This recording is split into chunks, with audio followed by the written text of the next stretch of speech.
मनुष्य के सारे संबंधों का आधार है अपेक्षा। पति कैसा हो जो मेरा जीवन सुख और सुविधा से भर दे। पत्नी कैसी हो जो सदैव मेरे प्रति समर्पित रहे। संतान कैसी हो जो मेरी सेवा करे, मेरा आदेश माने।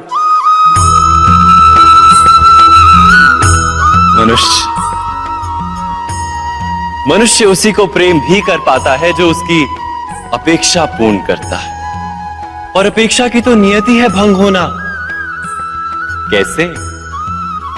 क्योंकि अपेक्षा मनुष्य के मस्तिष्क में जन्म लेती है। कोई अन्य व्यक्ति उसकी अपेक्षाओं के बारे में जान ही नहीं पाता। पूर्ण करने की प्रामाणिक इच्छा हो तब भी कोई मनुष्य किसी की अपेक्षाओं को पूर्ण नहीं कर पाता। और वहां से जन्म लेता है संघर्ष। सारे संबंध संघर्ष में परिवर्तित हो जाते। पर मनुष्य अपेक्षा को संबंध का आधार ना बनाए और स्वीकार करे केवल संबंध का आधार, तो क्या ये जीवन स्वयमेव सुख और शांति से नहीं भर जाएगा? स्वयं विचार कीजिएगा।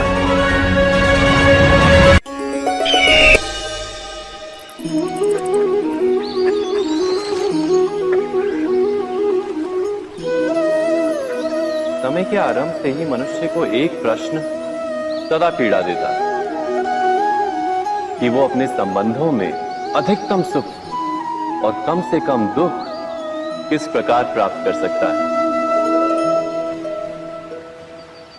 क्या आपके सारे संबंधों ने आपको संपूर्ण संतोष दिया है? विचार कीजिए। हमारा जीवन संबंधों पर आधारित है। हमारी सुरक्षा संबंधों पर आधारित है। इसी कारण हमारे जीवन के सारे सुखों का आधार भी संबंध है। किंतु फिर भी हमें संबंधों में ही अधिकतर दुख क्यों प्राप्त होते हैं? सदा ही संघर्ष भी संबंधों से ही उत्पन्न क्यों हो जाते हैं? कभी विचार किया है? जब कोई व्यक्ति किसी अन्य व्यक्ति के विचार अथवा कार्य को स्वीकार नहीं करता, उसमें परिवर्तन करने का प्रयत्न करता है, तो संघर्ष जन्म लेता है। अर्थात जितना अधिक अस्वीकार उतना ही अधिक संघर्ष, और जितना अधिक स्वीकार उतना ही अधिक सुख। क्या ये वास्तविकता नहीं? यदि मनुष्य स्वयं अपनी अपेक्षाओं पर अंकुश रखे, अपने विचारों को परखे, किसी अन्य व्यक्ति में परिवर्तन करने का प्रयत्न ना कर स्वयं अपने भीतर परिवर्तन करने का प्रयास करे, तो क्या संबंधों में संतोष प्राप्त करना इतना कठिन? अर्थात क्या स्वीकार ही संबंध का वास्तविक अर्थ नहीं? स्वयं विचार कीजिए।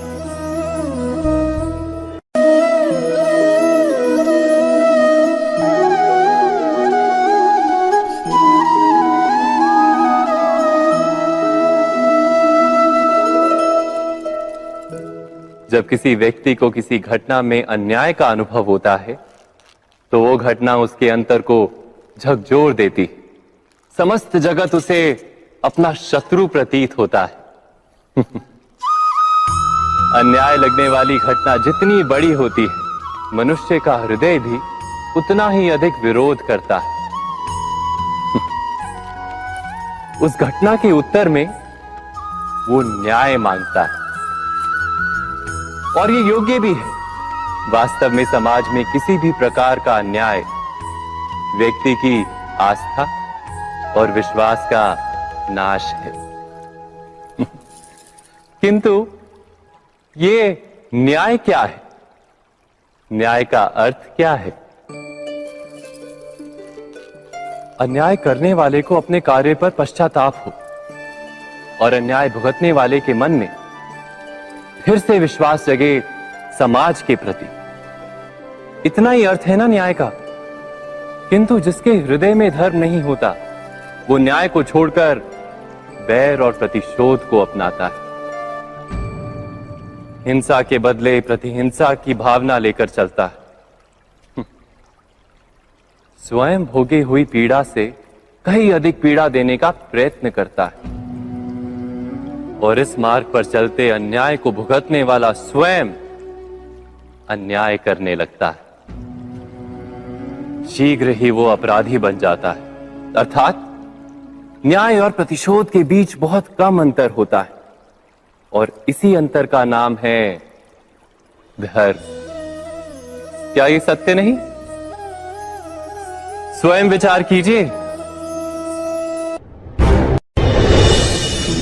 दो व्यक्ति जब निकट आते हैं तो एक दूसरे के लिए सीमाएं और मर्यादाएं निर्मित करने का प्रयत्न अवश्य करते हैं।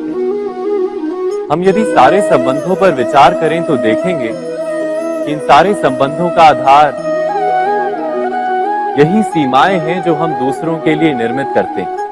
और यदि अनजाने में भी कोई अन्य व्यक्ति इन सीमाओं को तोड़ता है तो उसी क्षण हमारा हृदय क्रोध से भर जाता है। इन सीमाओं का वास्तविक रूप क्या है? क्या हमने कभी विचार किया? सीमाओं के द्वारा हम दूसरे व्यक्ति को निर्णय करने की अनुमति नहीं देते, अपना निर्णय उस व्यक्ति पर थोपते, अर्थात किसी की स्वतंत्रता का अस्वीकार करते हैं। और जब स्वतंत्रता का अस्वीकार किया जाता है तो उसका हृदय दुख से भर जाता है और जब वो सीमाओं को तोड़ता है तो हमारा हृदय क्रोध से भर जाता है। क्या ऐसा नहीं होता?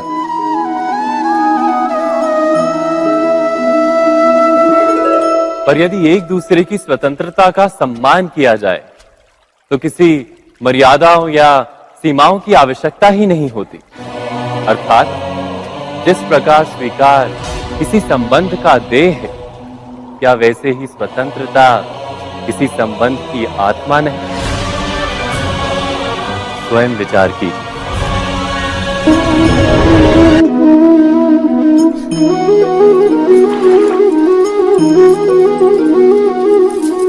पिता सदा ही अपने संतान के सुख की कामना करते हैं, उनके भविष्य की चिंता करते रहते हैं।